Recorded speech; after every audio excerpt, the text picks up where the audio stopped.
विषमतेविरुद्ध संघर्ष करण्याची प्रेरणा देणारा आणि समतेची आणि जीवनाची सम्यक मूल्य आपल्यात रुजवणाऱ्या सर्व समाजाच्या सर्व महामानवांना माझं अभिवादन. आज इथे विचार मंचावरती आजच्या कार्यक्रमाचे आपले अध्यक्ष नानाजी नगराळे सर आहेत, तसंच संस्थेचे अध्यक्ष लक्ष्मणजी करमकर, विशालजी वाघ, आज माझ्याबरोबर इथे उपस्थित असलेल्या वंचित बहुजन आघाडीच्या राष्ट्रीय कार्यकारिणीच्या सदस्य आणि राज्याच्या प्रवक्त्या दिशा पिंकी शेख, गेले 4 महिने सातत्याने माझ्याशी संपर्क ठेवून 70व्या प्रबुद्ध भारतच्या 70व्या वर्धापन दिनाला तुम्ही आलंच पाहिजे असा आग्रह धरणाऱ्या आणि सातत्याने पाठपुरावा करणाऱ्या किरणताई रामटेके आणि तसंच आजच्या विचार मंचावरती उपस्थित असलेले माता रमाई बहुउद्देशीय संस्थेचे, तसंच वंचित बहुजन आघाडी, सम्यक विद्यार्थी आंदोलन, भारतीय बौद्ध महासभा, समता सैनिक दल या सगळ्या संस्थांचे विचार मंचावरती उपस्थित असलेले पदाधिकारी आणि विचार मंचासमोर उपस्थित असलेले जे बाबासाहेबांना ज्योतिबांचा विचार पुढे नेऊ इच्छितात असे माझे सगळे सहकारी बंधू भगिनींनो, आज इथे मला अत्यंत आनंद अशासाठी होतोय की वंचितांचा आवाज 70 वर्षापूर्वी वंचितांचा आवाज बनलेलं एक जे बाबासाहेबांनी सुरू केलेलं पाक्षिक होतं ते आज 70 वर्ष त्याला पूर्ण होत आहेत आणि त्याची ही वाटचाल मध्ये जरी खंड पडला असला तरी ते पाक्षिक बंद झालं नाही. बाबासाहेबांच्या नंतर भैयासाहेबांनी आणि त्याच्यानंतर बाबासाहेबांनी ते सातत्याने बाळासाहेबांनी ते सातत्याने चालू ठेवलं आणि हा वारसा असाच चालू राहील अशी मला त्याच्यामध्ये खात्री आहे. मूकनायक जेव्हा लोक बोलतच नव्हती, काही आवाज करत नव्हती, स्वतःच्या अन्यायाबद्दल बोलत नव्हती, किंबहुना आपल्या बाबतीत जे काही घडतंय, आपण जे आयुष्य जगतोय, आपल्याला समाजामध्ये जे काही अनुभव येत आहेत ते मुळामध्ये अन्याय आहे याची जाणीवच नव्हती किंवा असली तरी त्याच्याबद्दल आवाज करण्याची प्रचंड भीती होती. अशा काळामध्ये मूकनायक सुरू केलं.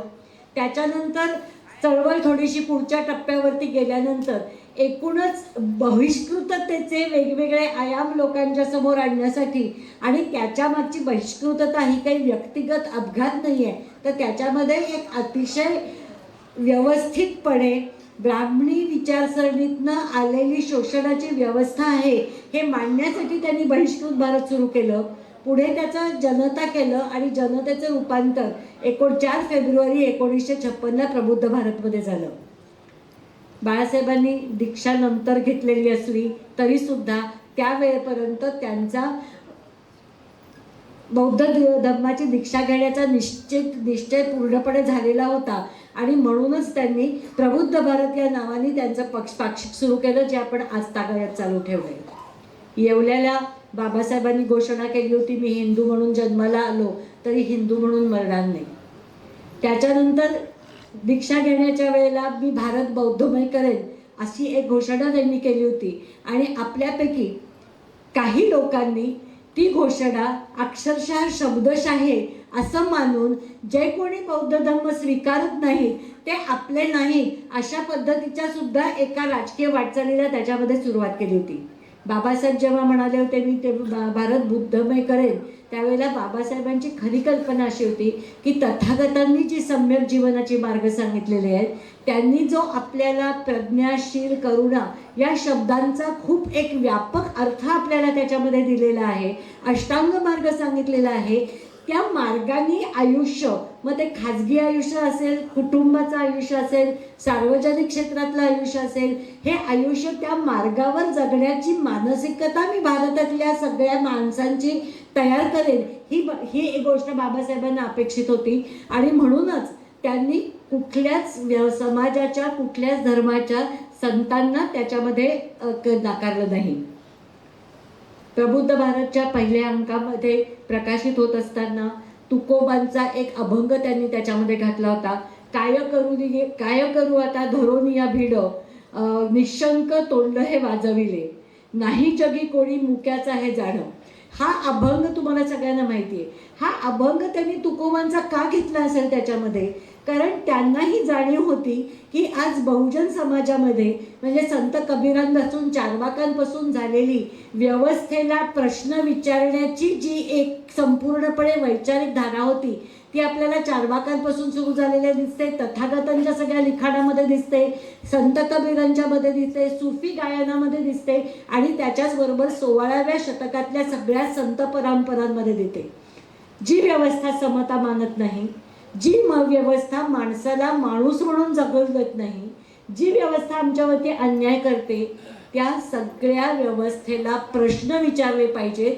त्याच्यासाठी तुम्हाला भीड ठेवता कामा नाही, तुम्ही तोंड हे उघडलंच पाहिजे आणि इथल्या व्यवस्थेला प्रश्न विचारलेच पाहिजेत, हे मांडून त्यांनी प्रबुद्ध भारतची सुरुवात केली होती. आज पुढे जात असताना कायम मला असं जाणवत राहतं की आज आपण एका अशा टप्प्यावरती आलेलो आहोत की आपला मीडिया ह्याची नितांत गरज निर्माण झालेली आहे. मी इथे काही नावं घेते जी पुन्हा पुन्हा दुर्दैवाने घ्यावी लागतात. सागर शेजवळ असेल, अहमदनगर अहिल्यानगर जिल्ह्यामधल्या, ज्याच्या फोनमध्ये बाबासाहेबांच्या गाण्याची रिंगटोन होती म्हणून त्याला मारलं आणि त्याच्यामध्ये तो गेला. व्हिडिओ फुटेज उपलब्ध असूनही, CCTVचं मारहाणीचं फुटेज उपलब्ध असूनही आजपर्यंत त्याला शिक्षा झाली नाही. नीती नागेला इथल्या एका प्रस्थापित जाणत्या नेत्याच्या संस्थेतनं वर्गातनं ओढून नेलं आणि त्याची हत्या झाली, त्याला अद्याप न्याय मिळालेला नाही. नांदेडचा अक्षय बनसोड असेल, रोहित वेमुरला आपल्या सगळ्यांना माहिती आहे. मुंबईच्या हॉस्पिटल मेडिकल कॉलेजला पदव्युत्तर शिक्षण घेणारी आदिवासी समाजाची पायल तडवी असेल, नांदेडचा सक्षम ताटे असेल, परभणीमध्ये लॉचं शिक्षण घेणारा वडार समाजाचे सोमनाथ सूर्यवंशी असेल, किंवा आत्ता 4 जानेवारीला नवोदय विद्यालयामध्ये शिक्षकांच्या अत्याचारात अतिशय संशयास्पद पद्धतीमध्ये जिचं आयुष्य संपलं ती अनुष्का पाटोळे असेल. हे सगळे जण 35 पण त्यांनी वयाची गाठलेली नव्हती, जेमतेम वयाच्या 30शीत असलेली पोरं होती. उच्च शिक्षणाची आस धरणारी पोरं होती. संविधानाकडे बऱ्यापैकी आशेने बघणारी, बाबासाहेबांकडे आशेने बघणारी ही सगळी लोक होती. आणि त्यांची फक्त एकच चूक झाली, त्यांनी इथल्या प्रस्थापित समाजाने घालून दिलेल्या मर्यादा पाळल्या नाहीत. मर्यादा पाळल्या नाहीत म्हणजे काय केलं? त्यांनी व्यवस्थेला प्रश्न विचारले, त्यांनी बाबासाहेबांचा रिंगटोन ठेवला, संविधानाचा अपमान झाला म्हणून सोमनाथ सूर्यवंशी सारखा एक मुलगा आज सगळ्या बौद्ध जनतेबरोबरती रस्त्यावरती उतरला. अनुष्का पाटोळेच्या घरी मी परवाच गेलेले होते. लातूरमध्ये मातंग समाजाचं घर आहे आणि अनुष्काची आई मला अत्यंत एका बाजूला रडत आणि दुसऱ्या बाजूला अभिमानाने सांगत होती, ताई ती बाबासाहेब वाचत होती, बाबासाहेबांच्या बद्दल तिला खूप प्रश्न असायचे आणि संविधानाची अनेक कलमं तिला पाठ होती. बहुतेक ह्या सगळ्या वंचित समूहांमधनं आलेल्या युवकांनी मुळामध्ये बाबासाहेब शिकावेत, आपले हक्क शिकावेत, व्यवस्थेला प्रश्न विचारावेत आणि तुम्ही आमच्या पायतळीच राहा ही जी काही समाज व्यवस्थेची अपेक्षा आहे ती धुडकावून राहिली आणि ती धुडकावून लावण्याची शिक्षा इथल्या व्यवस्थेने त्यांना कुठेतरी दिली. पण आज ह्यांचा लढा आपल्याला कुठेही प्रस्थापित माध्यमांमध्ये दिसत नाही. दिसतो तो फक्त आणि फक्त सोशल मीडियावरती, मध्ये आंबेडकरी समाजाचे असतील, प्रबुद्ध भारतचे असतील, वेगवेगळ्या आंबेडकर, फुले शाहू आंबेडकरांना मानणाऱ्या अनेक समाजांचे वेगवेगळे ग्रुप असतील, त्यांनी केवळ हा अन्याय आजपर्यंत चव्हाट्यावर आणला, जिवंत ठेवला. मला आठवतंय की अतिशय दुर्दैवाची घटना होती की जो बायडन नावाच्या एका कृष्णवर्षीय माणसाला 3 वर्षापूर्वी अमेरिकेतल्या एका शहरामध्ये पोलिसांनी अतिशय अमानुष मारहाण केली आणि त्याच्यामध्ये त्यांचा मृत्यू झाला.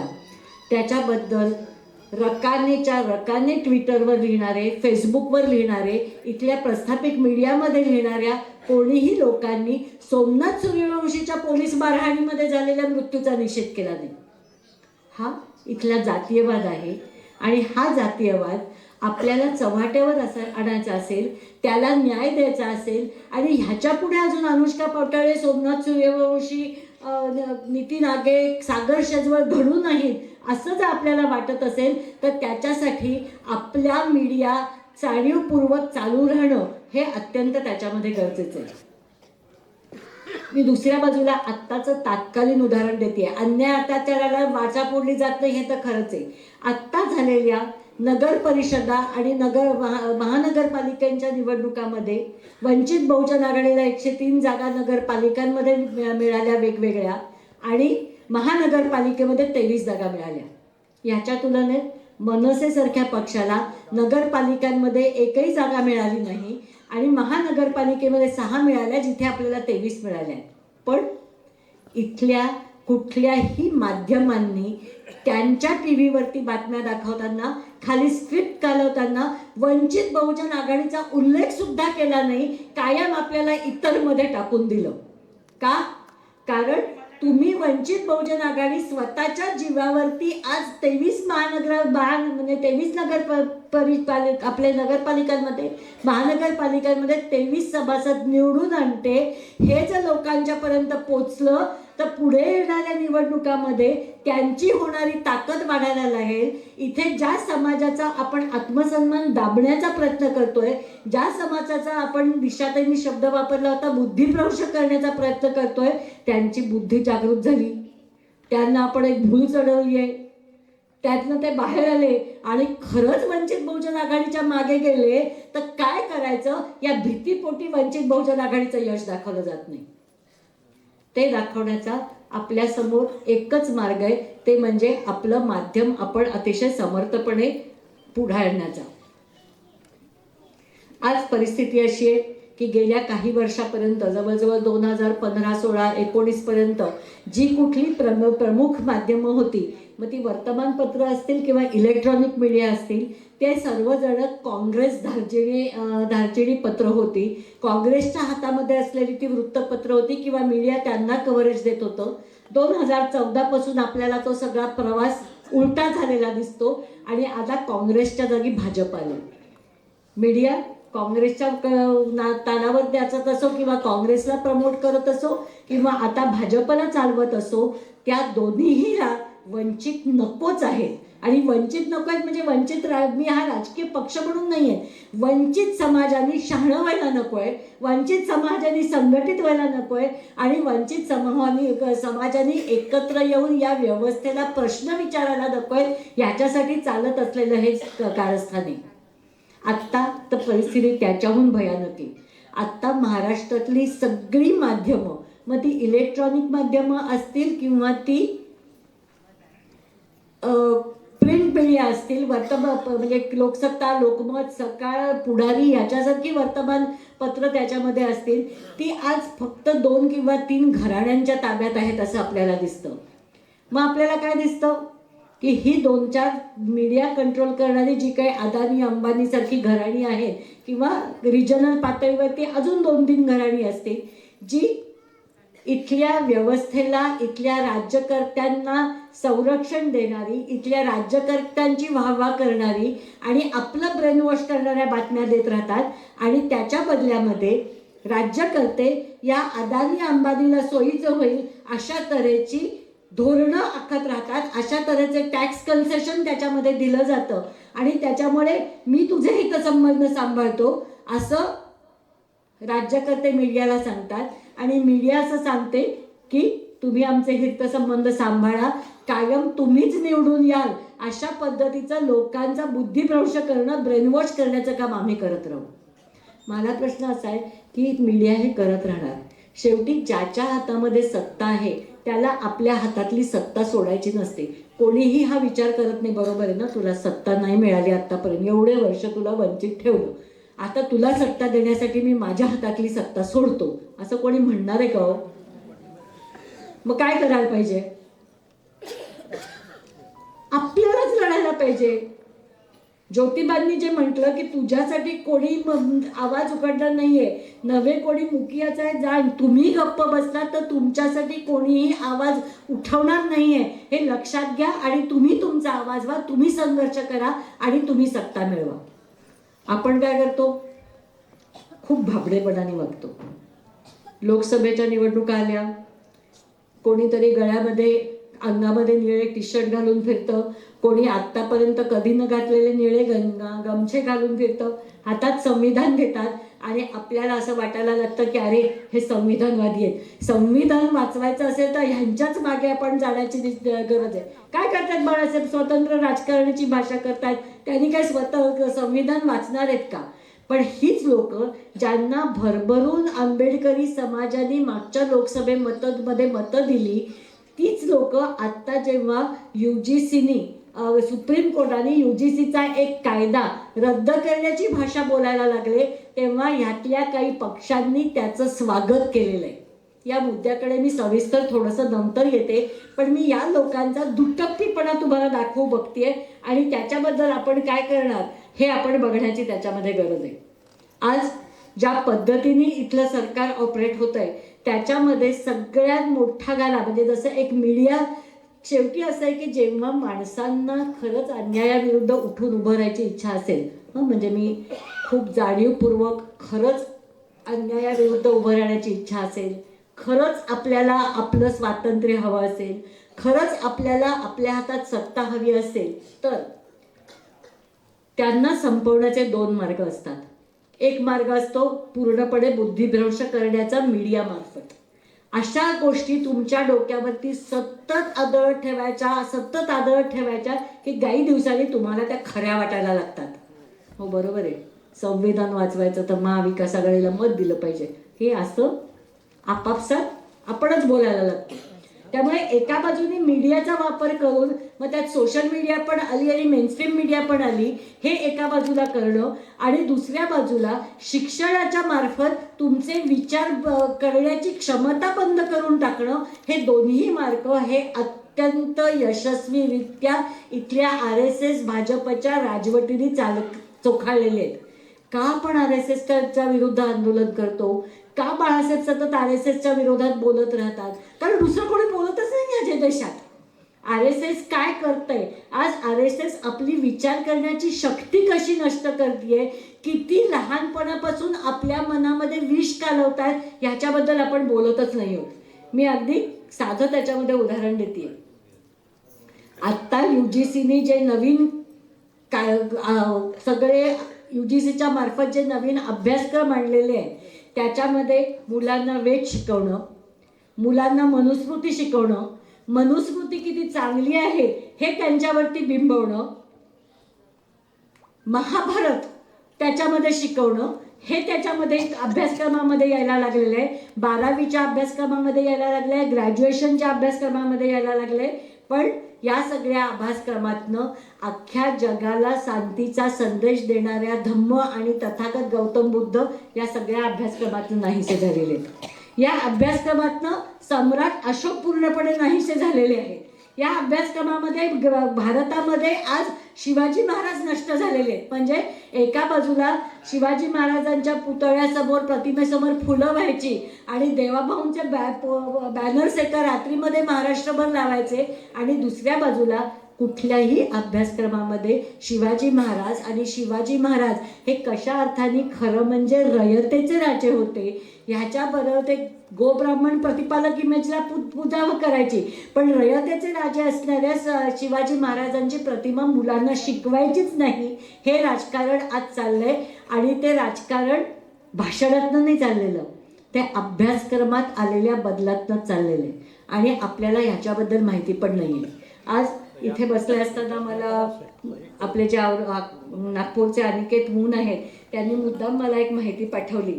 तर आज रामटेक इथे एक नवीन विद्यापीठ स्थापन झालेलं आहे ज्याच्यामध्ये संस्कृत युनिट आहे आणि त्या संस्कृत युनिटला तर्फे पदवी म्हणजे ग्रॅज्युएशन, पदव्युत्तर, MA लेवलचं शिक्षण आणि PhD लेवलचं शिक्षण हे वेदाभ्यास आणि हिंदू फिलॉसॉफीमध्ये ठेवलेलं आहे.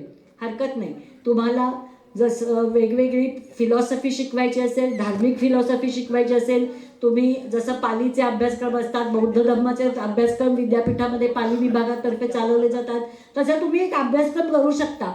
लोकांना तो शिकायचा असेल तर तो घेण्याचा चॉईस त्याच्यामध्ये असू शकतो, निवड असू शकते. धोका पुढे आहे. त्यांनी पुढे जाऊन काय केलंय की हे जी वेगवेगळे अभ्यासक्रम दिलेले आहेत, जे मनुस्मृतीवर आधारित आहेत, जे वेदांवरती आधारित आहेत, ज्याला कुठल्याही तऱ्हेचा आधुनिक शास्त्राचा पाया नाही, अशा सगळ्या शिक्षण व्यवस्थेतनं पदवी घेतलेल्या लोकांना, 12वी झालेल्या मुलांना AICTE म्हणजे all India council for technical education हा जो एक अभ्यासक्रम आहे, जिथे फक्त आणि फक्त विज्ञान, शास्त्र आणि तंत्रज्ञानावरतीच अभ्यासक्रम असतात, अशा एका काउन्सिलनी या अभ्यासक्रमांना मान्यता दिली. म्हणजे काय होणार? वेद शिकलेले, मनुस्मृती शिकलेली आणि त्यातनं 12वी झालेली मुलं उद्या तुमच्या ITIला ॲडमिशन घेऊ शकतात, उद्या तुमच्या सायन्सच्या कोर्सेसना ॲडमिशन घेऊ शकतात. जिथे आत्तापर्यंत गणित म्हणजे physics, chemistry, biology, botany, mathematics हे विषय जिथे तुम्हाला तांत्रिक अभ्यासासाठी पुढे जाण्यासाठी आवश्यक होते, तो पाया मानला जात होता, तो पायाच आता ढिसळीत झाला आहे. आणि वेदाचं शिक्षण घ्या आणि तुम्ही पुढे इंजिनियर व्हा, अशा पद्धतीचं राजकारण जे भारतामध्ये चालू आहे त्याच्याबद्दल आपण माहितीच नाही आहे. हे किती लोकांना माहिती होतं? जरा हात वर करा बरं. कोणालाही माहिती नव्हतं, कारण या बातम्या वर्तमानपत्रामध्ये येत नाही आणि आपलं सगळं वाचन मुळामध्ये फेसबुक विद्यापीठातूनच होत असतं, व्हॉट्सअप विद्यापीठातून होत असतं. आणि आपण व्हॉट्सअपवरती काय टाकतो? अशी बातमी आपल्या वाचनात आली तर आपण करतो का फॉरवर्ड? फेसबुकवर कुठेतरी अशी बातमी येऊन जाते, कोणीतरी आपल्यातले सजग असणारी लोक ह्या घडामोडींवरती लिहित असतात, आपण ती वाचतो, 4 ओळी वाचतो, जाऊ दे बाबा, फारच कठीण आहे, डोक्यावर चाललं आपल्या, आपण सोडून देतो. आणि पुढे कुठले तरी रस प्यायल्याने कॅन्सर कसा बरा होतो याच्यावरच्या पोस्ट मात्र आवर्जून व्हॉट्सअपवरती सगळ्यांना फॉरवर्ड करतो. सकाळी उठल्या उठल्या फेसबुक हे नमो बुद्धाय, धम्म सकाळ याने भरलेलं असतं. अरे पण जो तथागतांनी आपल्याला धम्म दिला तो धम्म विज्ञानवादी होता, विज्ञानाची कास धरणारा होता, पुराव्याच्या आधारावरती पुढे गोष्टी केलेल्या जातात. म्हणजे तुमच्या इथे जे सुशिक्षित आहेत किंवा आत्ता उच्च शिक्षण घेणारे आहेत त्यांना एव्हिडन्स बेस्ड हा शब्द माहिती असेल की आत्ताचं संपूर्ण जगामध्ये जे शास्त्र आलेलं आहे, जे शिक्षण आलेलं आहे ते पुरावा मागतं. तुम्ही नुसती भाषणबाजी करू नका. तुमचं असं म्हणणं आहे ना दलितांवरती अत्याचार होतो, पुरावा द्या. तुमचं असं म्हणणं आहे ना की इथे स्त्रियांना दुय्यम स्थान मिळतं, पुरावा द्या. या पुराव्यावर चालणारं शास्त्र अख्ख्या जगामध्ये येत असताना आपण मात्र हा सगळा विज्ञानवादी दृष्टिकोन बाजूला ठेवून वेदाच्या अभ्यासाकडे वळतोय आणि ह्याच्यातनंच आपल्याला आपला पूर्णपणे बुद्धिभ्रंश त्याच्यामध्ये केला जातो. जेव्हा ज्योतिबा फुलेंनी म्हटलं की विद्येविना मती गेली, मतीविना नीती गेली, नीतीविना गती गेली, गतीविना वित्त गेले, वित्ताविना शुद्ध खतले आणि इतके सगळे अनर्थ एका अविद्येने केले. ह्याच्यामध्ये त्यांनी जेव्हा विद्या हा शब्द वापरला होता, जेव्हा फुलेंनी विद्येचा आग्रह धरला होता, जेव्हा बाबासाहेबांनी शिक्षणाचा आग्रह धरला होता आणि शिक्षण हा माणसाचा अधिकार असला पाहिजे, ते directive principles of state policy म्हणजे संविधानाच्या मूलभूत तत्वांमध्ये जाता कामा नाही तर ते संविधानाच्या मूलभूत हक्कांमध्ये आलं पाहिजे. हे ज्या बाबासाहेबांनी मांडलं त्यांना विद्येचा अर्थ फक्त पदवी मिळवणं आणि पदवीमार्फत नोकरी मिळवणं एवढा मर्यादित नव्हता. त्यांचा आग्रह होता की विद्येमुळे आपल्याला विचार करता आला पाहिजे, विद्येमुळे आपल्या आसपास असलेला समाज आणि आपल्या समाजात घडणाऱ्या वेगवेगळ्या घडामोडींकडे डोळे उघडून चिकित्सक दृष्टिकोनातनं बघता आलं पाहिजे, त्याचे अर्थ लावता आले पाहिजे. तरच तुम्हाला अन्याय कशामुळे होतोय ते कळेल ना. नाहीतर काय आमच्यावर अन्याय होतोय म्हणून आपण उघडबडबड करतो, पण आता जी व्यवस्था अन्याय तुमच्यावर करते त्या व्यवस्थेच्या चरणी आपण नतमस्तक होतो. असं कसं चालेल बाबा? हे डोळे उघडून बसा, व्यवस्थेला प्रश्न विचारा. हे शिक्षणातनं झालं पाहिजे, ह्या दोघांची त्याच्यामध्ये अपेक्षा होती. आणि म्हणूनच ज्योतिबा फुलेंनी शिक्षणाला तिसरा डोळा म्हटलं होतं. तो शंकराचा तिसरा डोळा नव्हता, तर तो जगाकडे चिकित्सक दृष्टिकोनातनं बघा हा सांगणारा तिसरा डोळा होता. आणि त्याच्यामुळे आपण शिक्षणाच्या बद्दल खूप काळजीपूर्वक त्याच्यामध्ये बघितलं पाहिजे. आत्ता मी तुम्हाला म्हटलं होतं की मी मुद्द्याकडे थोडंसं येते. रोहित वेमुलाचा संस्थात्मक आत्महत्या झाल्यानंतर महाराष्ट्रातल्या, भारतातल्या सगळ्या शहरांमध्ये दलित मुलांचा जो छळ होतो विद्यापीठीय शिक्षणामध्ये, त्यांच्यावरती जो अन्याय होतो, त्यांना जी संधी नाकारली जाते, त्याच्यामध्ये आवाज उठवला गेला होता. सुरुवात त्याच्यामध्ये झाली होती. रोहित वेमुलला ॲक्ट आणण्याची मागणी त्याच्यामध्ये यायला लागली होती. पण त्याच्या आधी 2012 पासूनच इक्वॅलिटी इन एज्युकेशन, त्यामुळे इक्वल अपॉर्च्युनिटी सेल किंवा इक्वॅलिटी प्रमोशन सेल या नावाने प्रत्येक कॉलेजमध्ये, प्रत्येक महाविद्यालयामध्ये एक छोटं डिपार्टमेंट असलं पाहिजे. आणि त्यांनी कॉलेज व्यवस्थापनाकडनं किंवा कॉलेजच्या वातावरणामध्ये जाती आणि म्हणजे जात आणि जमात, SC आणि ST या दोन्हीच्या आधारावरती भेदभाव होणार नाही मुलांच्यावरती, त्यांच्यावर अन्याय होणार नाही, त्यांच्यातला न्यूनगंड दूर करणं, अशासाठी या सेलची स्थापना केली होती. रोहित वेमुलला त्याच्यानंतर रोहित वेमुलाच्या आई आणि पायल तडवींच्या आईच्या वतीने काही लोकांनी कोर्टामध्ये केस केली. त्या केसमध्ये सुप्रीम कोर्टाने जजमेंट असं दिलं की UGCने ताबडतोब हे मोठ्या प्रमाणावरती लागू केलं पाहिजे. त्याच्यात त्यांनी ॲड केले OBC, जे आधी नव्हते, आधी SC ST साठी होते, OBC ॲड केले. हे ॲड झाल्या इथल्या सगळ्या सवर्ण उच्चवर्णीय व्यवस्थेला कळलं की आपल्या डिपार्टमेंटमध्ये, आपल्या विद्यापीठामध्ये, आपल्या कॉलेजमध्ये खरंच अशा सेल ॲक्टिव्ह झाल्या, तर आत्ता आपण जे काही झुकतं माप आपल्या विद्यार्थ्यांना देतोय ते आपल्याला थांबावं लागेल. आणि त्याच्या विरोधात 4 पिटिशन्स दाखल झाल्या सुप्रीम कोर्टामध्ये. सुप्रीम कोर्टाने दिलेल्या निर्णयाच्या विरोधात 4 पिटिशन्स सुप्रीम कोर्टामध्ये दाखल झाल्या. आणि त्यातला आर्ग्युमेंट काय होतं, त्यांनी वाद काय केला होता त्यांनी वाद त्याच्यामध्ये केला होता की एखाद्या माणसाला जातीवरनं किंवा जातीच्या आधारावरती त्यांची विषमता आहे असं म्हणणं किंवा त्यांच्या बाजूनी झुकतं माप देण्याची अशी जर काही सेल सुरू केली तर हा आमच्यावरचा अन्याय ठरेल. तुमच्यातले जे सुशिक्षित आहेत त्यांना रिव्हर्स जस्टिस हा शब्द त्याच्यामध्ये कळू शकेल. या सुप्रीम कोर्टाने ताबडतोब स्वतःच्याच ऑर्डरवरती स्टे आणला. त्याच्यामुळे झालं काय, आदिवासींवर अत्याचार होतोय म्हणून, दलित मुलावरती अत्याचार होतोय म्हणून, त्यांना समान विकासाची संधी मिळत नाहीये म्हणून, त्यांना न्याय मागण्याची जी संधी विद्यापीठाय किंवा कॉलेज स्तरावरती होती ती पूर्णपणे काढून घेतली गेली. आज अन्याय झाला. PhDला विषय दिला नाही, PhDला गाईड दिलं नाही, मौखिक परीक्षेमध्ये, ओरलमध्ये किंवा व्हायवामध्ये कमी मार्क मिळाले, दलित विद्यार्थ्याचा अटेंडन्स कमी आहे म्हणून त्याचं वर्ष रद्द केलं आणि त्याच वेळेला दुसऱ्या एखाद्या मुलाचं अटेंडन्स कमी असलं तरी त्याचं वर्ष मान्य केलं गेलं.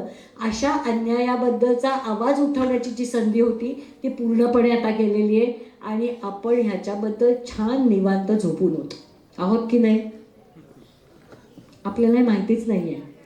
हे सोशल मीडियात आलं नाही असं नाही आहे.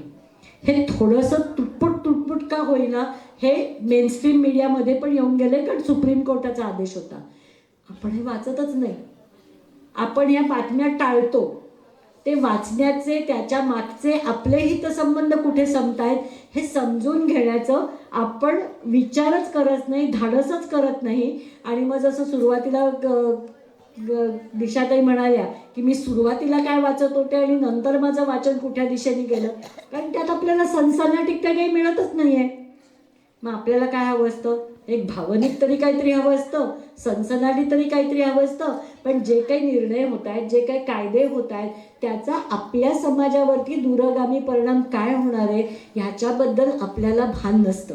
आणि जेव्हा बाबासाहेबांनी या पाक्षिकाचं नाव प्रबुद्ध भारत असं ठेवलं तेव्हा बाबासाहेबांची इच्छा होती की या पाक्षिकाच्या माध्यमातून मी समाजामध्ये एक विचार करण्याची शक्ती निर्माण करणार आहे, विचार करण्याचं भान निर्माण करणार आहे.